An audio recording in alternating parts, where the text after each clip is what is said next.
राजपूत और आप देख रहे हैं सुजा समाचार खास बुलेटिन।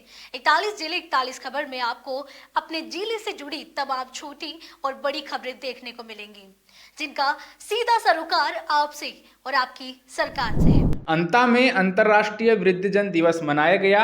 इस अवसर पर शतायु पार बुजुर्गों का सम्मान किया गया और वृद्धाश्रम में रहने वाले बुजुर्गों को नए कपड़े वितरित किए गए। पंचायत समिति में आयोजित कार्यक्रम में विकास अधिकारी श्री राधेश्याम भील ने कहा कि देश में श्रद्धा और सम्मान के पर्व तो मनाए जाते हैं, लेकिन वृद्धाश्रम होना चिंता का विषय है। बच्चों को बचपन से अच्छे संस्कार और शिक्षा दी जानी चाहिए ताकि वे बड़े होकर अपने माता पिता की सेवा कर सकें। जिला कलेक्टर श्री रोहितासु सिंह तोमर के निर्देशन में शहर के भीमगंज वार्ड स्थित राजकीय उच्च माध्यमिक विद्यालय में वरिष्ठ मतदाताओं का सम्मान समारोह आयोजित किया गया। जिला निर्वाचन अधिकारी ने बताया कि जिले में वर्तमान में शतायु पार मतदाता हैं और चुनाव के समय इन वयोवृद्ध मतदाताओं में खास उत्साह देखने को मिलता है। समारोह में सीईओ व नोडल अधिकारी स्वीप श्री राजवीर सिंह चौधरी ने उपस्थित लोगों को निष्पक्ष और निर्भीक मतदान करने का संकल्प दिलाया। उन्होंने मतदान के महत्व पर प्रकाश डालते हुए कहा कि लोकतंत्र को मजबूत बनाए रखने के लिए समय समय पर होने वाले सभी चुनावों में अवश्य मतदान करना चाहिए। किशनगंज क्षेत्र की ग्राम पंचायत बिलासगढ़ में आदि कर्मयोगी अभियान के तहत आदि कर्मयोगी जनजातीय सेवा केंद्र का शुभारंभ किया गया। इस अवसर पर कहा गया कि यह सेवा केंद्र जनजातीय समाज के सर्वांगीण विकास में मील का पत्थर साबित होगा। इसके माध्यम से शिक्षा, स्वास्थ्य, स्वावलंबन और सामाजिक जागरूकता से संबंधित कई गतिविधियां संचालित की जाएंगी, जिससे ग्रामीण अंचल में नई ऊर्जा का संचार होगा। ग्रामीणों ने इस पहल का स्वागत किया और कहा कि यह सेवा केंद्र आदिवासी समाज के उत्थान में महत्वपूर्ण भूमिका निभाएगा। इस केंद्र के उद्घाटन से स्थानीय लोगों में नई आशा और उत्साह का संचार हुआ है। राष्ट्रीय स्वयंसेवक संघ ने इस वर्ष अपनी स्थापना का शताब्दी वर्ष मनाया। इसी कड़ी में लूणी खंड में विजयादशमी के अवसर पर खंड स्तरीय पथ संचलन आयोजित किया गया। कार्यक्रम में मुख्य अतिथि संसदीय कार्य मंत्री श्री जोगाराम पटेल उपस्थित रहे। पथ संचलन लूणी कस्बे के खेल मैदान से आरंभ हुआ और मुख्य बाजार तक चलता रहा, जहां जगह जगह पुष्प वर्षा कर इसका जोरदार स्वागत किया गया। इस पथ संचलन में लगभग 500 से अधिक स्वयंसेवकों ने भाग लिया। इस अवसर पर शस्त्र पूजन का आयोजन भी किया गया।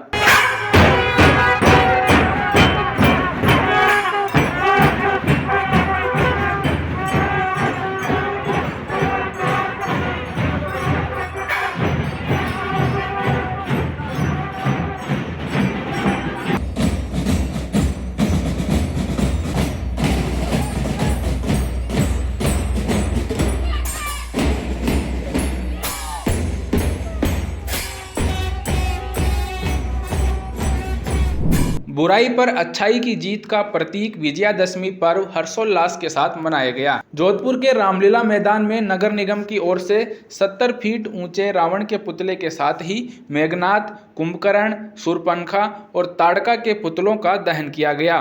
इस अवसर पर केंद्रीय मंत्री श्री गजेंद्र सिंह शेखावत ने कहा कि विजयादशमी असत्य पर सत्य और अधर्म पर धर्म की जीत का प्रतीक है।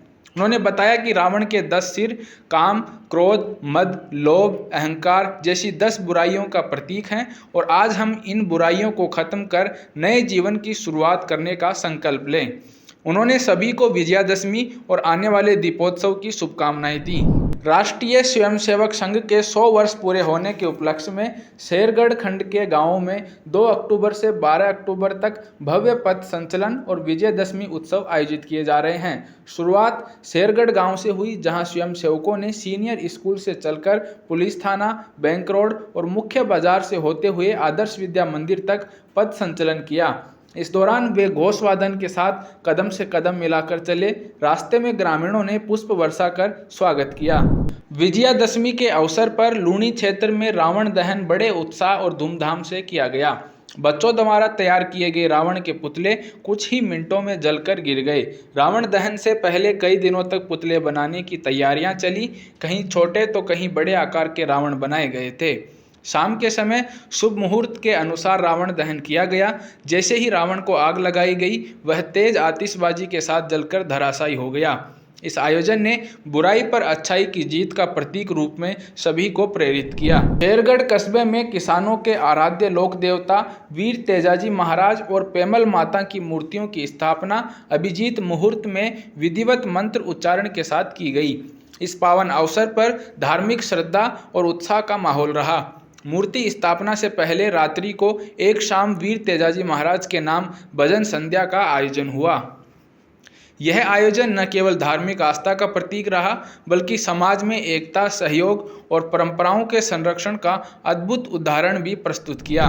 बहरौड़ में लोकतंत्र की मजबूती में हर मतदाता की अहम भूमिका को ध्यान में रखते हुए निर्वाचन आयोग के निर्देशानुसार 100 वर्ष से अधिक आयु वाले वरिष्ठ मतदाताओं का सम्मान किया गया। निर्वाचक रजिस्ट्रीकरण अधिकारी श्री रामकिशोर मीणा ने कार्यक्रम में वरिष्ठ मतदाताओं को बुलाकर माला पहनाई और निर्वाचन आयोग द्वारा जारी विशेष सम्मान प्रमाण पत्र भेंट किए। उन्होंने कहा कि ऐसे मतदाता जो 100 साल की उम्र पार करने के बावजूद लोकतांत्रिक प्रक्रिया में सक्रिय हैं, समाज के लिए आदर्श हैं। उनका सम्मान आने वाली पीढ़ियों के लिए प्रेरणादायी है। निर्वाचन विभाग के अधिकारियों ने बताया कि ग्रामीण क्षेत्रों में भी बीएलओ घर घर जाकर ऐसे मतदाताओं को माला और प्रमाण पत्र देकर सम्मानित करेंगे। निर्वाचन आयोग के दिशा निर्देश हैं और हमारे लोकतंत्र की मूल भावना है कि जो हमारे 100 वर्ष से अधिक के मतदाता हैं, इनका आज सम्मान और निर्वाचन आयोग की तरफ से प्रमाण पत्र जो आए उनका वितरण करना। तो जो सक्षम है वो उनको कार्यालय बुलाकर उनका सम्मान किया गया और उनको चुनाव आयोग से जो प्रमाण पत्र हमें प्राप्त हुए उनको प्रदान किया गया।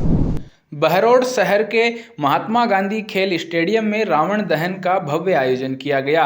61 फीट के रावण, 51 फीट के कुंभकर्ण और 41 फीट के मेघनाथ के पुतले जलाए गए। कस्बे और आसपास के गांव ढाणियों से बड़ी संख्या में लोग पहुंचे। जैसे ही भगवान श्री राम ने अग्नि बाण चलाया, रावण का पुतला धूं धूं कर जलने लगा और मात्र 1 मिनट में खाक हो गया।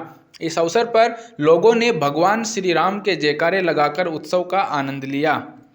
इस मौके पर विधायक डॉक्टर जसवंत यादव ने कहा कि जैसे भगवान श्री राम ने रावण के अहंकार को समाप्त किया, वैसे ही बहरौड़ में भी अपराध पर नियंत्रण की आवश्यकता है। माननीय हमारे भगवान के मुख्यमंत्री जी, हमारे बहुत ही लोकप्रिय सांसद केंद्रीय मंत्री भूपेंद्र सिंह का धन्यवाद देता हूँ कि जितने हम अपने इस कार्यकाल के अंदर विकास के काम बहरौड़ के लिए मंजूर करा के लाए, शायद मैं भी पहले मंत्री रहा हूं, पर आज तक के इतिहास में इतने काम नहीं हुए। आपको रोजाना बारिश रुकी है, रोजाना आपको विकास के काम नजर आएंगे। कुछ दिनों बाद माननीय मुख्यमंत्री जी को इसी गांव में लेकर आऊंगा और उनसे पहले बहुत बड़ा काम करना चाहता हूँ। आपसे मेरा निवेदन है कि खाली इस रावण दहन को तमाशे के रूप में मत लो। सच्चाई में हमें समाज में काम करने की जरूरत है, हमारे अपने दिल में झांकने की जरूरत है, हमें अपना व्यक्तित्व निखारने की जरूरत है कि आज के दिन अगर हम ये भी प्रण कर ले कि हमारे अंदर जो भी बुराई है उसका अंत करें, उसको यही रावण दहन के साथ यहाँ उसका दहन करके जाएं, तो निश्चित हमारा बहरौड़ आगे बढ़ेगा। बीकानेर के मुख्यमंत्री पुनर्वास गृह में अंतर्राष्ट्रीय वृद्धजन दिवस पर विशेष कार्यक्रम आयोजित किया गया।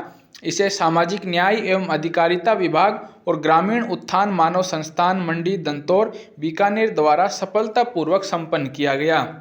मुख्य अतिथि डॉक्टर सत्यप्रकाश आचार्य ने कहा कि पुनर्वास गृह का निस्वार्थ संचालन सभी के लिए प्रेरणा स्रोत है और यहाँ के वृद्धजनों को ऐसा माहौल मिलता है जो कई बार उनके अपने घर पर भी नहीं मिलता। भरतपुर में राष्ट्रपिता महात्मा गांधी और पूर्व प्रधानमंत्री लाल बहादुर शास्त्री की जयंती पर जिला स्तरीय कार्यक्रम का आयोजन किया गया। जिला कलेक्टर श्री कमर चौधरी ने गांधी और शास्त्री की तस्वीर पर माल्यार्पण और दीप प्रज्वलित कर सर्वधर्म प्रार्थना सभा का शुभारंभ किया। सभी उपस्थित लोगों ने दोनों महापुरुषों को याद करते हुए उनके आदर्शों को अपनाकर देश की उन्नति में योगदान देने का संकल्प लिया। जिला कलेक्टर ने कार्यक्रम को संबोधित करते हुए महात्मा गांधी के मार्ग पर चलने, सत्य और अहिंसा अपनाने तथा स्वच्छता के संदेश को जन जन तक पहुंचाने का आह्वान किया। उन्होंने कहा कि प्रत्येक व्यक्ति को गांधी और शास्त्री के आदर्शों से प्रेरणा लेकर अहिंसा और भाईचारे का पालन करना चाहिए।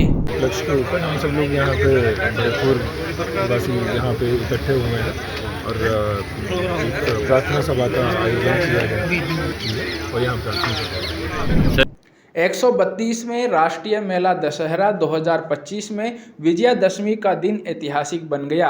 विश्व के सबसे ऊंचे 233 फीट लंबे रावण के पुतले का दहन हुआ, जिसके लिए कोटा का नाम Asia book of world record और India book of world record में दर्ज किया गया। Asia book of world record के प्रतिनिधि श्री भुवनेश मथुरिया ने मुख्यमंत्री श्री भजनलाल शर्मा को इस उपलब्धि का प्रमाण पत्र सौंपा। सीएम श्री शर्मा ने इसे लोकसभा स्पीकर श्री ओम बिरला की सोच और मेला समिति अध्यक्ष श्री विवेक राजवंशी के प्रयासों से जोड़ा। इस ऐतिहासिक घटना के साक्षी हजारों लोग बने। उल्लेखनीय है कि इससे पहले दिल्ली में 210 फीट लंबा रावण का पुतला था, जिसे इस बार कोटा ने पार कर दिया। यह मेला न केवल रावण दहन के लिए बल्कि भव्य सांस्कृतिक प्रस्तुतियों और ऐतिहासिक वैभव के लिए भी यादगार बन गया। स्वच्छ भारत दिवस समारोह के अवसर पर महामहिम राज्यपाल श्री हरिभाऊ बागड़े ने हेरिटेज निगम की डॉक्यूमेंट्री लॉन्च की।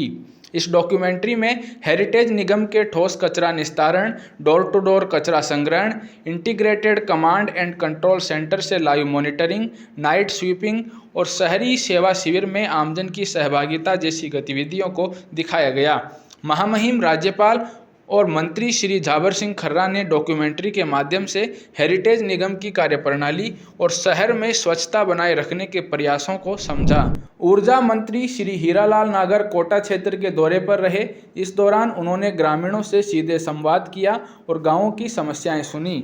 मंत्री ने कीचड़ और गंदगी देखकर नाराजगी जताई और अधिकारियों को निर्देश दिए कि किसी भी गांव में गंदगी न रहे। तेज बारिश से प्रभावित सोयाबीन फसलों का निरीक्षण करते हुए मंत्री ने अधिकारियों को कहा कि फसल नुकसान का सर्वे ईमानदारी से किया जाए और सभी पात्र किसानों को सहायता प्रदान की जाए। उन्होंने किसानों से अपील की कि फसल कटाई के 14 दिन के भीतर बारिश से हुए नुकसान की जानकारी 72 घंटे में पोर्टल पर अपलोड करें, ताकि उचित बीमा क्लेम और मुआवजा सुनिश्चित हो सके। कल रात्रि को जो बरसात हुई है और वो बहुत बरसात काफ़ी ज़्यादा थी और उससे कई हमारे सोयाबीन की कटी हुई फसलें जो खेतों में पड़ी हुई है उनमें नुकसान हुआ है और उसकी भरपाई के लिए किसानों से मेरा आग्रह है कि वो 72 घंटे के अंदर अंदर उन्हें अपने पॉलिसी नंबर लेकर के पोर्टल पे जा कर के और कंप्लेंट दर्ज करानी चाहिए, फ़ोटो डालना चाहिए, ताकि वो 72 घंटे में जो 14 दिन के अंदर फसल कटने के 72 के अंदर अगर बरसात गिरती है उससे नुकसान होता है तो 72 घंटे के अंदर हमें शिकायत करके पोर्टल पर डाल करके और शिकायत करेंगे तो उसका सर्वे भी होगा दोबारा और उसके आधार पर उसको एक्चुअल बीमा मिलेगा, ताकि किसान की जो नुकसान है उसकी भरपाई हो सके। पूरे देश में विजयादशमी का पर्व धूमधाम से मनाया गया। अजमेर के पटेल मैदान में भी यह पर्व भव्य रूप से आयोजित हुआ। यहाँ 65 फीट और 45 फीट के रावण, कुंभकर्ण और मेघनाद के पुतले बनाए गए। प्रभु श्री राम की झांकी पटेल मैदान में पहुंची, जहां भगवान श्री राम ने अपने बाणों से रावण के सीने पर प्रहार किया और असत्य पर सत्य की जीत का प्रतीक स्थापित किया। इसके बाद रावण, कुंभकर्ण और मेघनाद के पुतलों को आग के हवाले किया गया। राष्ट्रपिता महात्मा गांधी की जयंती के अवसर पर गुरुवार को जिला मुख्यालय पर विभिन्न कार्यक्रमों का आयोजन किया गया। इस अवसर पर जिला कलेक्टर श्री संधू ने महात्मा गांधी के जीवन और उनके कार्यों को याद करते हुए सत्य, अहिंसा और सेवा के आदर्शों को अपनाने का संदेश दिया। कार्यक्रम में गांधी के प्रिय भजनों रघुपति राघव राजा राम, वैष्णव जनतो तेने कहिए और ईश्वर अल्लाह तेरो नाम की सामूहिक प्रस्तुतियां दी गई, जिसमें उपस्थित जनसमूह भाव विभोर हो गया। शाहपुरा में भगवान श्री परशुराम की प्रतिमा की स्थापना वैदिक मंत्रोच्चारण और विधि विधान के साथ की गई। यह प्रतिमा 8.5 फीट ऊंची, 4.5 फीट चौड़ी और लगभग 4 टन वजनी है। अपनी भव्यता और कलात्मक सौंदर्य के कारण यह प्रतिमा नगर का नया आकर्षण बन गई है। यह मूर्ति पूरे मेवाड़ क्षेत्र में पहली है। 41 जिले 41 खबर बुलेटिन में आज के लिए इतना ही। फिर मिलेंगे किसी नई खबर के साथ। तब तक के लिए देखते रहिए सुजा समाचार। हमारे चैनल को लाइक, सब्सक्राइब और शेयर करना ना भूलें। धन्यवाद।